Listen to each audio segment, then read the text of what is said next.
ਪਾਕਿਸਤਾਨ ਦੀ ਖਰਾਬ ਪਰਫਾਰਮੈਂਸ ਬਾਰੇ ਗੱਲ ਕਰਦੇ ਪਏ ਸਾਂ। ਬਾਬਰ ਆਜ਼ਮ ਕੋਲੋਂ ਬੜੀ ਉਮੀਦ ਸੀ ਕਿ ਚਲੋ ਉਹ ਵੀ ਰਨਸ ਕਰਨਗੇ, ਲੇਕਿਨ ਮੈਨੂੰ ਯਾਦ ਹੈ 24 ਗੇਂਦਾਂ ਦੇ 25 ਰਨ ਸੀਗੇ। ਉਹਨਾਂ ਨੇ ਹਿੱਟਿੰਗ ਕਰਨ ਦੀ ਕੋਸ਼ਿਸ਼ ਕੀਤੀ ਤੇ ਉਹ ਵੀ ਫਿਰ ਆਊਟ ਹੋ ਗਏ। ਤੇ ਮੇਰਾ ਖਿਆਲ ਮਾਈਕ ਹੈਸਨ ਤਰਫੋਂ ਜਿਹੜਾ ਇੱਕ ਪ੍ਰੈਸ਼ਰ ਹੈਗਾ ਨਾ ਕਿ 10 ਓਵਰਾਂ ਤੋਂ ਬਾਅਦ ਬਾਬਰ ਦਾ ਰੋਲ ਖਤਮ ਹੋ ਜਾਂਦਾ ਹੈ, ਇਸ ਪ੍ਰੈਸ਼ਰ ਵਿੱਚ ਆ ਕੇ ਉਹਨਾਂ ਨੇ ਐਵੇਂ ਦਾ ਸ਼ਾਟ ਖੇਡਿਆ ਤੇ ਆਊਟ ਹੋ ਗਏ।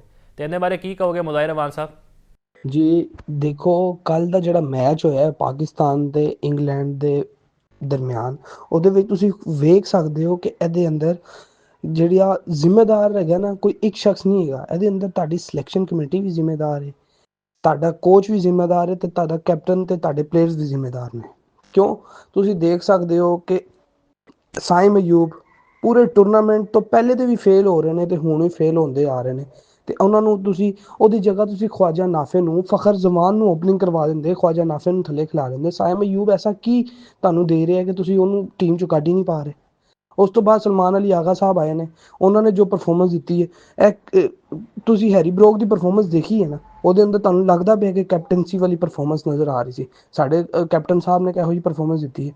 ਉਸ ਤੋਂ ਬਾਅਦ ਜਿਹੜੇ ਹਰ ਤਰਫ ਜੀ king Babar, king Babar, king Babar, Babar Sahib ਨੇ ਕੀ ਪਰਫਾਰਮੈਂਸ ਦਿੱਤੀ। 100 ਦਾ ਸਟ੍ਰਾਈਕ ਰੇਟ ਹੈਗਾ T20 ਦੇ ਅੰਦਰ, 100 ਦੇ ਸਟ੍ਰਾਈਕ ਰੇਟ ਨਾਲ ਕੀ ਪਰਫਾਰਮੈਂਸ ਹੈ ਯਾਰ। ਮੈਂ ਤੇ ਹੈਰਾਨ ਆ ਬਾਬਰ ਤੇ। ਤੁਸੀਂ ਇੰਨੇ ਵੱਡੇ ਬੈਟਸ T20 ਦੇ ਅੰਦਰ ਇਹਨੂੰ ਕਿੱਥੇ ਐਡਜਸਟ ਕਰੀਏ?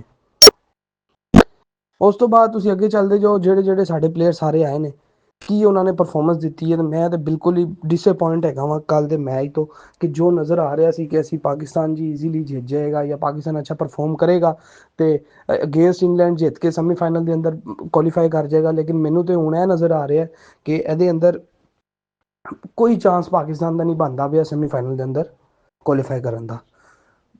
ਅੱਲਾ ਤਵੱਕਲ, ਅਗਰ ਕੋਈ ਐਸੇ ਜੋ ਸਾਰੀ ਜ਼ਿੰਦਗੀ ਹੁੰਦੇ ਰਹੇ ਨੇ ਪਾਕਿਸਤਾਨ ਦੇ ਨਾਲ, ਕਿ ਕੋਈ ਟੀਮ ਹਾਰ ਜਾਏ, ਕੋਈ ਜਿੱਤ ਜਾਏ, ਕੋਈ ਬਾਰਿਸ਼ ਹੋ ਜਾਏ ਤੇ ਪਾਕਿਸਤਾਨ ਸੈਮੀਫਾਈਨਲ ਦੇ ਅੰਦਰ ਕੁਆਲੀਫਾਈ ਕਰ ਜਾਏ, ਵਰਨਾ ਮੈਨੂੰ ਕੋਈ ਉਮੀਦ ਨਜ਼ਰ ਨਹੀਂ ਆ ਰਹੀ। ਤੇ ਬਾਕੀ ਦੂਸਰੀ ਗੱਲ, ਇਹ ਜਿਹੜੇ ਕਪਤਾਨ ਦੇ ਫੈਸਲੇ ਸੀ ਕੱਲ ਦੇ, ਉਹ ਤੁਸੀਂ ਵੇਖ ਸਕਦੇ ਹੋ, ਮੋਸਟਲੀ ਫੈਸਲੇ ਉਹਨੇ ਗਲਤ ਲਿੱਤੇ ਨੇ। ਤੁਸੀਂ ਦੇਖੋ ਪਾਵਰ ਪਲੇ ਦੇ ਅੰਦਰ, ਅਗਰ ਤੁਸੀਂ ਸ਼ਾਹੀਨ ਨੂੰ ਓਵਰ ਦਿੱਤਾ ਹੈ, ਸਲਮਾਨ ਮਿਰਜ਼ਾ ਨੂੰ ਤੁਸੀਂ ਓਵਰ ਦਿੱਤਾ ਹੈ, ਉਸ ਤੋਂ ਬਾਅਦ ਸਲਮਾਨ ਮਿਰਜ਼ਾ ਨੂੰ ਤੁਸੀਂ ਓਵਰ ਹੀ ਨਹੀਂ ਦੇ ਰਹੇ ਯਾਰ। ਤੁਸੀਂ ਸਪਿਨਰਸ ਲਾਈ ਜਾ ਰਹੇ ਹੋ, ਉਹਨੂੰ ਓਵਰ ਤੇ ਦਿਓ ਤੁਸੀਂ। ਜਾਂ ਤੇ ਫਿਰ ਗੱਲ ਇਹ ਹੀ ਹੈਗੀ ਹੈ, ਤੁਸੀਂ ਉਹਨੂੰ ਵੀ ਫਹੀਮ ਅਸ਼ਰਫ ਸਮਝ ਲਿਆ, ਉਹਨੂੰ ਫੀਲਡਰ ਆਲਰਾਊਂਡਰ ਸਮਝ ਕੇ ਤੁਸੀਂ ਖਿਲਾਈ ਜਾਓ ਨਾ। ਤੁਸੀਂ ਉਹਨੂੰ ਮੌਕਾ ਦੇ ਰਹੇ ਹੋ ਕਿ ਭਾਈ ਓਵਰ ਕਰ, ਤੂੰ ਵਿਕਟ ਦੇ ਕੋਈ ਉਹਨੂੰ। ਕੋਈ ਤੁਸੀਂ, ਮੈਂ ਵੇਖਿਆ ਹੈਗਾ ਕਿ ਸਲਮਾਨ ਮਿਰਜ਼ਾ ਨੂੰ ਵੀ ਤੁਸੀਂ ਐਗਜ਼ੀਕਿਊਟ ਨਹੀਂ ਕੀਤਾ। ਉਸ ਤੋਂ ਬਾਅਦ ਸਾਰਾ ਮੋਮੈਂਟਮ ਜਿਹੜਾ ਹੈਗਾ, ਮੇਰੇ ਖਿਆਲ ਨਾਲ ਸ਼ਾਦਾਬ ਨੇ ਜਦੋਂ ਹੈਰੀ ਬਰੋਕ ਨੂੰ ਓਵਰ ਕਰਵਾਏ ਨੇ, ਉਸ ਤੋਂ ਬਾਅਦ ਜਿਹੜਾ 17 ਕੇ 18 ਸਕੋਰ ਜਾਂ ਸ਼ਾਇਦ ਇਸ ਤੋਂ ਜ਼ਿਆਦਾ ਸਕੋਰ ਖਾ ਕੇ ਗਿਆ ਸ਼ਾਦਾਬ, ਉਸ ਤੋਂ ਬਾਅਦ ਪਾਕਿਸਤਾਨ ਦਾ ਸਾਰਾ ਮੋਮੈਂਟਮ ਟੁੱਟ ਗਿਆ ਸੀ। ਜੋ ਉਹਨੇ ਹਰਕਤ ਕੀਤੀ ਹੈ, ਇੰਨਾ ਯਾਰ ਤੁਸੀਂ ਬਿਗ ਬੈਸ਼ ਖੇਲ ਕੇ ਥੱਕ ਗਏ ਹੋ ਤੁਸੀਂ। ਕਿਹੜੇ ਮੈਂ ਤਾਂ ਬਿਲਕੁਲ ਵੀ ਇਸ ਹੱਕ 'ਚ ਨਹੀਂ ਸੀ ਕਿ ਸ਼ਾਦਾਬ ਨੂੰ ਟੀਮ ਦੇ ਵਿੱਚ ਵੀ ਰੱਖਿਆ ਜਾਏ, ਲੇਕਿਨ ਜੋ ਉਹਦੀ ਪਰਫਾਰਮੈਂਸ ਨਜ਼ਰ ਆ ਰਹੀ ਹੈ, ਮੈਂ ਤਾਂ ਬਿਲਕੁਲ ਡਿਸਅਪੁਆਇੰਟ ਹੈਗਾ ਮੈਂ ਇਸ ਬੰਦੇ ਤੋਂ ਵੀ ਤੇ ਇਹ ਸਿਲੈਕਸ਼ਨ ਕਮੇਟੀ ਤੋਂ, ਕਿ ਇਹ ਕਿਸ ਪਰਫਾਰਮੈਂਸ ਦੀ ਬਿਨਾ ਤੇ ਸਾਡੀ ਟੀਮ ਦੇ ਅੰਦਰ, ਪਾਕਿਸਤਾਨੀ ਟੀਮ ਦੇ ਅੰਦਰ ਆਇਆ। ਮੈਂ ਹੈਰਾਨ ਹਾਂ ਕਿ ਤੁਸੀਂ ਇਬਰਾਰ ਜਿਹੜਾ ਫੁੱਲ ਟਾਈਮ ਸਪਿਨਰ ਹੈਗਾ, ਉਹਨੂੰ ਬਾਹਰ ਕੱਢ ਕੇ ਇੱਕ ਆਲ ਰਾਊਂਡਰ ਸਪਿਨਰ ਜਿਹੜਾ ਵਿਕਟਾਂ ਵੀ ਨਹੀਂ ਲੈ ਰਿਹਾ, ਸਕੋਰ ਖਾ ਰਿਹਾ। ਨਮੀਬੀਆ ਦੇ ਖਿਲਾਫ ਕਿੰਝ ਪਰਫਾਰਮੈਂਸ ਕਰਕੇ ਵਿਖਾਤੀ ਹੈ? ਛੋਟੀ ਟੀਮ ਸੀ, ਠੀਕ ਹੈ, ਅੱਛਾ ਪਰਫਾਰਮ ਕਰਤਾ। ਵੱਡੀ ਟੀਮ ਦੇ ਖਿਲਾਫ, ਕੋਈ ਇੱਕ ਵੱਡੀ ਟੀਮ ਦੇ ਖਿਲਾਫ ਸ਼ਾਦਾਬ ਦੀ ਤੁਸੀਂ ਪਰਫਾਰਮੈਂਸ ਵਿਖਾ ਦਿਓ ਮੈਨੂੰ। ਟੀਮ ਦੇ ਵਿੱਚ ਇਹਨਾਂ ਲੋਕਾਂ ਦੀ ਜਗ੍ਹਾ ਨਹੀਂ ਹੈਗੀ ਜਿਹਨਾਂ ਨੂੰ ਤੁਸੀਂ ਟੀਮ ਦੇ ਅੰਦਰ ਰੱਖਿਆ ਹੋਇਆ। ਇਹੋ ਜਿਹੀ ਅਗਰ ਟੀਮ ਚੱਲੇਗੀ ਤਾਂ ਤੁਸੀਂ ਦੇਖ ਲਓ, ਫਿਰ ਅੱਗੇ ਤੁਸੀਂ ਨਹੀਂ ਚੱਲ ਸਕਦੇ ਨਾ। ਤੁਸੀਂ ਇੰਨੇ ਸਾਲ ਹੋ ਗਿਆ, ਸਾਲ ਤੋਂ ਜ਼ਿਆਦਾ ਅਸੀਂ ਪਿੱਟ ਕੇ ਥੱਕ ਗਏ ਹਾਂ ਕਿ ਇਹਨਾਂ ਲੋਕਾਂ ਦੀ ਟੀਮ ਦੀ ਪਰਫਾਰਮੈਂਸ ਨਹੀਂ ਸਹੀ। ਨਏ ਬੱਚਿਆਂ ਨੂੰ ਮੌਕਾ ਦਿਓ, ਤੁਸੀਂ ਕੋਈ ਵੀ ਨਹੀਂ। ਸੁਫਿਆਨ ਮੁਕੀਮ ਬਾਹਰ ਬੈਠਾ ਹੋਇਆ, ਉਹਨੂੰ ਟੀਮ ਦੇ ਅੰਦਰ ਸਿਲੈਕਟ ਹੀ ਨਹੀਂ ਕੀਤਾ। ਉਸ ਤੋਂ ਬਾਅਦ ਜੀ ਇਬਰਾਰ ਨੂੰ ਤੁਸੀਂ ਚੁੱਕ ਕੇ ਬਾਹਰ ਸੁੱਟਤਾ। ਅਜੀਬ ਕਿਸਮ ਦੀ ਸਿਲੈਕਸ਼ਨ ਕਮੇਟੀ ਨੇ ਕੰਮ ਕੀਤਾ ਹੋਇਆ ਸਾਰਾ। ਮੈਂ ਤੇ ਬਿਲਕੁਲ ਇਸ ਟੀਮ ਦੇ ਹੱਕ 'ਚ ਹੀ ਨਹੀਂ ਸੀ ਹੈਗਾ, ਲੇਕਿਨ ਜੋ ਵੀ ਹੈਗਾ ਚਲੋ, ਜੋ ਕੱਲ ਦੀ ਇਹਨਾਂ ਨੇ ਪਰਫਾਰਮੈਂਸ ਦਿੱਤੀ ਹੈ ਉਸ ਤੋਂ ਬਾਅਦ ਤੇ ਬਿਲਕੁਲ ਡਿਸਅਪੁਆਇੰਟ ਹੈਗੇ ਮੈਂ। ਤੇ ਅੱਗੇ ਜੋ ਹੁਣ ਬਸ ਦੁਆ ਕਰੋ ਤੇ ਅੱਲਾ ਤੇ ਤਵੱਕਲ ਕਰੋ, ਜੋ ਸਾਰੀ ਜ਼ਿੰਦਗੀ ਹੁੰਦਾ ਰਿਹਾ ਸਾਡੇ ਨਾਲ ਕਿ ਅਸੀਂ ਇਹੀ ਦੁਆਵਾਂ ਕਰਦੇ ਰਹਿੰਦੇ ਸੀ ਕਿ ਉਹ ਹਾਰੇ, ਉਹ ਜਿੱਤੇ ਤੇ ਸਾਨੂੰ 1 ਪੁਆਇੰਟ ਮਿਲੇ ਤੇ ਅਸੀਂ ਦੂਸਰਾ ਪੁਆਇੰਟ ਚਾਹੀਏ ਤੇ ਜਾਈਏ ਸੈਮੀਫਾਈਨਲ ਦੇ ਅੰਦਰ। ਇਹ ਪਾਕਿਸਤਾਨੀ ਕੌਮ ਦੁਆਵਾਂ ਕਰ ਕਰਕੇ ਥੱਕ ਜਾਂਦੀ ਹੈ, ਲੇਕਿਨ ਇਹ ਸਾਡੇ ਇਹੋ ਜਿਹੇ ਪਲੇਅਰਸ ਹੈਗੇ ਨੇ, ਇਹਨਾਂ ਦੇ ਦਿਮਾਗ ਨੌਕਰੀ ਦਿਮਾਗ ਹੈਗਾ, ਮਤਲਬ ਇਹਨਾਂ ਦਾ ਕਿ ਨੌਕਰੀ ਪੇਸ਼ਾ ਜੀ, ਸਾਡੀ ਨੌਕਰੀ ਪੱਕੀ ਹੋ ਜਾਏ ਟੀਮ ਦੇ ਅੰਦਰ। ਯਾਰ ਤੁਸੀਂ ਪਰਫਾਰਮੈਂਸ ਕਰਕੇ ਵਿਖਾਓ, ਪਤਾ ਚੱਲੇ ਕਿ ਯਾਰ ਕੋਈ ਪਰਫਾਰਮ। ਮੈਂ ਤੇ ਬਾਬਰ ਆਜ਼ਮ ਤੇ ਬੜਾ ਹੈਗਾ ਵਾ ਕਿ ਯਾਰ ਪੂਰੇ T20 ਵਰਲਡ ਕੱਪ ਦੇ ਅੰਦਰ ਕੀ ਪਰਫਾਰਮੈਂਸ ਹੈਗੀ ਆ ਇਸ ਬੰਦੇ ਦੀ। ਤੇ ਫਿਰ ਇਹਨਾਂ ਤੇ ਕੋਈ ਗੱਲ ਕਰਦੇ ਹੋ ਤਾਂ ਇਹਨਾਂ ਦੀ ਟੈਕਨੀਕ ਦੇ ਉੱਤੇ ਤੇ ਇੰਜ ਹੋ ਗਿਆ ਤੇ ਉਂਝ ਹੋ ਗਿਆ, ਇਹਨਾਂ ਦੇ ਮੂੰਹ ਬਣ ਜਾਂਦੇ ਨੇ। ਤੁਸੀਂ ਬਿਗ ਬੈਸ਼ ਦੇ ਅੰਦਰ ਵੇਖਿਆ ਸਮਿਥ ਨੇ ਕੈਨ ਚੁੱਕ ਕੇ ਇਹਨੂੰ ਸਿੰਗਲ ਡਿਨਾਈ ਕੀਤਾ ਤੇ ਉਹਦੇ ਇਹਨੇ ਆਪਣੀ ਈਗੋ ਤੇ ਗੱਲ ਲੈ ਲਈ। ਉਹ ਭਾਈ ਤੁਸੀਂ ਨਹੀਂ ਖੇਲ ਸਕਦੇ ਤੇਜ਼, ਤੁਸੀਂ ਨਹੀਂ ਖੇਲ ਸਕਦੇ ਤੇਜ਼, ਚੁੱਕ ਕੇ ਬਿਠਾਓ ਨਾ ਬਾਹਰ। ਅਗਲੇ ਮੈਚ 'ਚ ਤੁਸੀਂ ਬਾਬਰ ਆਜ਼ਮ ਨੂੰ ਵੀ ਬਾਹਰ ਬਿਠਾਓ, ਸ਼ਾਦਾਬ ਨੂੰ ਵੀ ਬਾਹਰ ਬਿਠਾਓ। ਇਹ ਕਿਹੜਾ, ਮੈਂ ਤੇ ਬਿਲਕੁਲ ਸਮਝ ਨਹੀਂ ਆ ਰਹੀ ਹੈ ਕੀ ਚੱਲਦਾ ਪਿਆ। ਤੇ ਫਿਰ ਸਾਰੀ ਸਿਫਾਰਸ਼ੀ ਭੜਤੀ ਹੋਏ ਨੇ ਤੇ ਸਾਰਾ ਅੱਛਾ ਜੀ ਠੀਕ ਹੈ। ਫੈਨ ਬੇਸ ਫੋਲੋਇੰਗ ਹੈਗੀ ਹੈ ਪਾਕਿਸਤਾਨੀ ਟੀਮ ਦੀ, ਬਸ ਜੀ ਬਾਬਰ ਦੇ ਫੈਨ ਜ਼ਿਆਦਾ ਨੇ ਤੇ ਉਹਨੂੰ ਟੀਮ 'ਚ ਪਾ ਦਿਓ, ਸ਼ਦਾਬ ਦੇ ਫੈਨਸ ਨੇ ਉਹਨੂੰ ਟੀਮ 'ਚ ਪਾ ਦਿਓ, ਫਿਰ ਇੰਝ ਹੀ ਸਾਰਿਆਂ ਦੇ ਫੈਨਸ ਫੋਲੋਇੰਗ ਦੀ ਵਜ੍ਹਾ ਤੋਂ ਟੀਮ 'ਚ ਪਾ ਦਿਓ ਤੇ ਫਿਰ ਇੰਝ ਹੀ ਖੇਲਦੇ ਰਹੋ ਤੁਸੀਂ। ਮੈਂ ਤੇ ਬਿਲਕੁਲ ਹੀ, ਮੇਰਾ ਹੁਣ ਤੇ ਦਿਲ ਹੀ ਨਹੀਂ ਕਰਦਾ ਹੁਣ ਪਾਕਿਸਤਾਨੀ ਟੀਮ ਦਾ ਮੈਚ ਵੇਖਣ ਤੇ, ਜੋ ਇਹਨਾਂ ਦੀ ਹਰਕਤਾਂ ਹੈਗੀਆਂ ਨੇ। ਬਾਕੀ ਦੇਖਦੇ ਆ ਕਿ ਸ਼੍ਰੀਲੰਕਾ ਦੇ ਅਗੇਂਸਟ ਕੀ ਪਰਫਾਰਮੈਂਸ ਦਿੰਦੇ ਨੇ, ਹੁਣ ਪਤਾ ਚੱਲੇਗਾ। ਲੇਕਿਨ ਬਸ ਦੁਆਵਾਂ ਹੀ ਹੈਗੀਆਂ ਨੇ ਅਗਰ ਤੇ ਸੈਮੀਫਾਈਨਲ ਦੇ ਅੰਦਰ ਪਹੁੰਚ ਜਾਣ, ਲੇਕਿਨ ਤੇ ਕੋਈ ਉਮੀਦ ਨਜ਼ਰ ਨਹੀਂ ਆ ਰਹੀ। ਮੁਜ਼ਾਹਿਰ ਸਾਹਿਬ, ਸਾਡਾ ਮੈਚ ਵਿਨਰ ਸੀਗਾ ਅਬਰਾਰ, ਉਹਨੂੰ ਅਸੀਂ ਕੱਢਤਾ। ਉਹਦੀ ਪਰਫਾਰਮੈਂਸ ਵੀ ਹਰ ਲਿਹਾਜ਼ ਨਾਲ ਸ਼ਾਨਦਾਰ ਹੈ। ਤੇ ਅਸੀਂ ਸਾਇਮ ਅਯੂਬ ਦੀ ਗੱਲ ਕਰੀਏ, ਕਿੰਨਾ ਟਾਈਮ ਤੁਸੀਂ ਔਰ ਦੇਣਾ? ਉਹ ਕਸਮ ਖਾ ਲਈਏ ਕਿ ਜੇ ਉਹਨੇ ਹੀ ਓਪਨਿੰਗ ਕਰਨੀ, ਸਾਡੇ ਕੋਲ ਕੋਈ ਓਪਨਰ ਹੈ ਹੀ ਨਹੀਂ।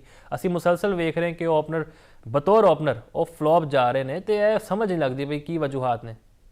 ਕਪਤਾਨ ਸਲਮਾਨ ਅਲੀ ਆਗਾ ਦੇ ਕੱਲ ਦੇ ਸਾਰੇ ਫੈਸਲੇ ਗਲਤ ਸੀ। ਤੁਸੀਂ ਵੇਖ ਸਕਦੇ ਹੋ ਕਿ ਜਦੋਂ ਸ਼ਹੀਨ ਸ਼ਾਹ ਅਫਰੀਦੀ ਨੂੰ 3 ਓਵਰ ਕਰਵਾਉਣ ਤੋਂ ਬਾਅਦ ਪਾਵਰ ਪਲੇ ਦੇ ਅੰਦਰ ਸਿਰਫ ਸਲਮਾਨ ਅਲੀ ਆਗਾ ਨੇ ਸਲਮਾਨ ਮਿਰਜ਼ਾ ਨੂੰ ਸਿਰਫ 1 ਓਵਰ ਕਰਵਾਇਆ। ਉਸ ਤੋਂ ਬਾਅਦ ਕਿ ਨਾ ਤੁਸੀਂ ਨਵਾਜ਼ ਨੂੰ ਓਵਰ ਦੇ ਰਹੇ ਹੋ, ਉਹ ਵੀ ਕੁੱਟ ਖਾ ਰਹੇ ਨੇ। ਸ਼ਦਾਬ ਨੂੰ ਓਵਰ ਦਿੱਤਾ, ਉਹਨੇ ਵੀ ਸਾਰਾ ਮੋਮੈਂਟਮ ਇੰਗਲੈਂਡ ਦੀ ਟੀਮ ਦੇ ਝੋਲੇ 'ਚ ਪਾਤਾ।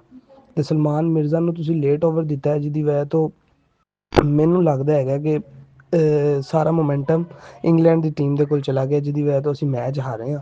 ਤੇ ਹੁਣ ਤਾਂ ਪਾਕਿਸਤਾਨ ਵਾਸਤੇ ਵਰਲਡ ਕੱਪ ਦੇ ਅੰਦਰ ਰਹਿਣਾ ਬਹੁਤ ਮੁਸ਼ਕਿਲ ਹੋ ਗਿਆ। ਅਗਰ ਪਾਕਿਸਤਾਨ ਸ਼੍ਰੀਲੰਕਾ ਨੂੰ ਮੈਚ ਹਰਾਏਗਾ, ਫਿਰ ਉਸ ਤੋਂ ਬਾਅਦ ਸ਼੍ਰੀਲੰਕਾ ਨਿਊਜ਼ੀਲੈਂਡ ਤੋਂ ਜਿੱਤੇਗੀ, ਇਹ ਹਾਰੇਗਾ ਉਹ ਜਿੱਤੇਗਾ, ਇਹ ਹੋਗਾ, ਫਿਰ ਜਾ ਕੇ ਕਿੱਥੇ ਪਾਕਿਸਤਾਨ ਸੈਮੀਫਾਈਨਲ ਖੇਲੇਗਾ। ਵਰਨਾ ਤੇ ਬਹੁਤ ਮੁਸ਼ਕਿਲ ਲੱਗਦਾ ਪਿਆ ਕਿ ਪਾਕਿਸਤਾਨ ਸੈਮੀਫਾਈਨਲ ਦੇ ਅੰਦਰ ਕੁਆਲੀਫਾਈ ਵੀ ਕਰੇ। ਤੇ ਮੇਰੇ ਖਿਆਲ ਨਾਲ ਤੇ ਇਹ ਟੀਮ ਕੰਬੀਨੇਸ਼ਨ ਹੀ ਗਲਤ ਸੀ। ਜਿਨ੍ਹਾਂ ਨੇ ਇਹ ਟੀਮ ਕੰਬੀਨੇਸ਼ਨ ਬਣਾਇਆ, ਇੰਤਹਾਈ ਗਲਤ ਕੰਬੀਨੇਸ਼ਨ ਸੀ। ਨਾ ਤੁਸੀਂ ਇਬਰਾਰ ਨੂੰ ਵਿੱਚ ਪਾਇਆ, ਸ਼ਦਾਬ ਦੀ ਤੇ ਜਗ੍ਹਾ ਹੀ ਨਹੀਂ ਬਣਦੀ ਜੋ ਮੈਨੂੰ ਲੱਗਦਾ। ਬਾਕੀ ਤੁਸੀਂ ਸਭ ਦੇਖ ਸਕਦੇ ਹੋ ਕੀ ਇਹਨਾਂ ਦਾ ਹਿਸਾਬ ਹੈ। ਤੇ ਉਹ ਤਾਂ ਸ਼ੁਕਰ ਕਰੋਗੇ ਇਹ ਨਿਊਜ਼ੀਲੈਂਡ ਦੇ ਅਗੇਂਸਟ ਜਿਹੜਾ ਮੈਚ ਬਾਰਿਸ਼ ਦੀ ਨਜ਼ਰ ਹੋ ਗਿਆ, ਇਹਨਾਂ ਨੂੰ 1 ਪੁਆਇੰਟ ਮਿਲ ਗਿਆ। ਨਹੀਂ ਤੇ ਇਹਨਾਂ ਨੇ ਉਹਨਾਂ ਕੋਲ ਵੀ ਹਾਰਨਾ ਸੀ। ਤੇ ਜੇ ਅਗਰ ਉਹਨਾਂ ਕੋਲ ਵੀ ਹਾਰ ਜਾਂਦੇ, ਤੁਹਾਡਾ ਤਾਂ ਚਾਂਸ ਹੀ ਨਹੀਂ ਸੀ ਕਿ ਤੁਸੀਂ ਸੈਮੀਫਾਈਨਲ ਦੇ ਅੰਦਰ ਕੁਆਲੀਫਾਈ ਕਰ ਸਕੋ। ਤੇ ਮੈਂ ਤੇ ਇਹੀ ਕਹਾਂਗਾ ਕਿ ਇਹਦੇ ਅੰਦਰ ਹਰ ਪਲੇਅਰ ਦੀ ਗਲਤੀ ਹੈਗੀ। ਜੋ ਕੱਲ ਦਾ ਮੈਚ ਅਸੀਂ ਆ ਰਹੇ ਹਾਂ, ਬਾਬਰ ਦਾ ਸਲੋ ਸਟ੍ਰਾਈਕ ਰੇਟ, ਉਸ ਤੋਂ ਬਾਅਦ ਕਿ ਨਾ ਸ਼ਦਾਬ ਦੀ ਗੰਦੀ ਬੋਲਿੰਗ, ਨਵਾਜ਼ ਦਾ ਗੰਦਾ ਸਪੈਲ, ਹਰ ਬੋਲਰ ਹਰ ਬੈਟਸਮੈਨ ਇਹਦਾ ਜ਼ਿੰਮੇਦਾਰ ਹੈਗਾ। ਤੇ ਬਾਕੀ ਦੇਖਦੇ ਹਾਂ ਅੱਗੇ ਕੀ ਹੁੰਦਾ T20 ਵਰਲਡ ਕੱਪ ਦੇ ਅੰਦਰ। ਮੁਜ਼ਾਹਿਰ ਸਾਹਿਬ, ਇਹ ਦੱਸੋ ਸਾਇਮ ਅਯੂਬ ਬਾਰੇ ਤੁਹਾਡਾ ਕੀ ਖਿਆਲ ਹੈ? ਮੁਸਲਸਲ ਉਹ ਫਲॉप ਜਾ ਰਹੇ ਨੇ। ਅਸੀਂ ਕਹਿੰਦੇ ਸਾਡੇ ਕੋਲ ਇੱਕ ਹੀ ਓਪਨਰ ਹੈਗਾ, ਹੋਰ ਕੋਈ ਆਪਣੇ ਕੋਲ ਓਪਨਰ ਨਹੀਂ ਹੈ। ਬਾਬਰ ਕੋਲੋਂ ਕਿਉਂ ਨਹੀਂ ਓਪਨਿੰਗ ਕਰਵਾਈ ਜਾਂਦੀ? ਜਾਂ ਫਖਰ ਸਾਡੇ ਕੋਲ ਖੇਡਦੇ ਪਏ ਨੇ ਆ ਕੇ ਨੰਬਰ 5 ਜਾਂ ਨੰਬਰ 6 ਤੇ, ਉਹਨੂੰ ਵੀ ਅਸੀਂ ਯੂਜ਼ ਨਹੀਂ ਕਰਦੇ। ਅਸੀਂ 3 ਮੈਚਾਂ ਵਿੱਚ ਤੇ ਵੈਸੇ ਨਹੀਂ ਖਿਲਾਇਆ ਉਹਨੂੰ। ਜੈਨ ਤੁਸੀਂ ਕੱਲ ਦਾ ਮੈਚ ਵੇਖਿਆ, ਮੈਂ ਇਹ ਨਹੀਂ ਕਹਿ ਸਕਦਾ ਕਿ ਕੋਈ ਇੱਕ ਸ਼ਖਸ ਪਾਕਿਸਤਾਨ ਦੀ ਸ਼ਿਕਸਤ ਦਾ ਜ਼ਿੰਮੇਦਾਰ ਹੈਗਾ। ਸਾਰੇ ਪੂਰੀ ਟੀਮ ਹੈਗੀ ਹੈ ਇਹਦੇ ਅੰਦਰ। ਤੁਸੀਂ ਬਾਬਰ ਦੀ ਵੀ ਪਰਫਾਰਮੈਂਸ ਵੇਖ ਸਕਦੇ ਹੋ, ਉਸ ਤੋਂ ਇਲਾਵਾ ਸ਼ਾਦਾਬ ਖਾਨ ਦੀ ਬੋਲਿੰਗ ਵੇਖ ਸਕਦੇ ਹੋ, ਨਵਾਜ਼ ਦੀ ਬੋਲਿੰਗ ਵੇਖ ਸਕਦੇ ਹੋ। ਸਲਮਾਨ ਮਿਰਜ਼ਾ ਨੇ ਵੀ ਕੁਛ ਅੱਛਾ ਪਰਫਾਰਮ ਨਹੀਂ ਕੀਤਾ।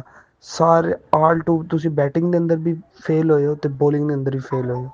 ਇਹ ਬਿਲਕੁਲ ਜਿਹੜਾ ਕੱਲ ਕੰਬੀਨੇਸ਼ਨ ਬਣਾਇਆ ਤੁਸੀਂ ਟੀਮ ਦਾ, ਬਿਲਕੁਲ ਇੰਤਹਾਈ ਗੰਦਾ ਕੰਬੀਨੇਸ਼ਨ ਹੈਗਾ ਸੀ। ਇਹ ਟੀਮ ਕਿਸੇ ਵੀ ਟੀਮ ਦੇ ਅੱਗੇ ਜਾਂਦੀ ਤੋਂ ਇੰਝ ਹੀ ਹਾਰ ਕੇ ਬਾਹਰ ਆਉਣਾ ਸੀ। ਤੇ ਖ਼ਾਸ ਤੌਰ 'ਤੇ ਮੈਂ ਜ਼ਿਆਦਾ ਜਿਹੜਾ ਕਸੂਰਵਾਰ ਠਹਿਰਾਵਾਂਗਾ ਉਹ ਤੇ ਸਲਮਾਨ ਅਲੀ ਆਗਾ ਨੂੰ, ਕਿਉਂਕਿ ਉਹਦੇ ਫੈਸਲਿਆਂ ਦੀ ਵਜ੍ਹਾ ਤੋਂ ਕੱਲ ਦਾ ਮੈਚ ਅਸੀਂ ਆ ਰਹੇ ਹਾਂ।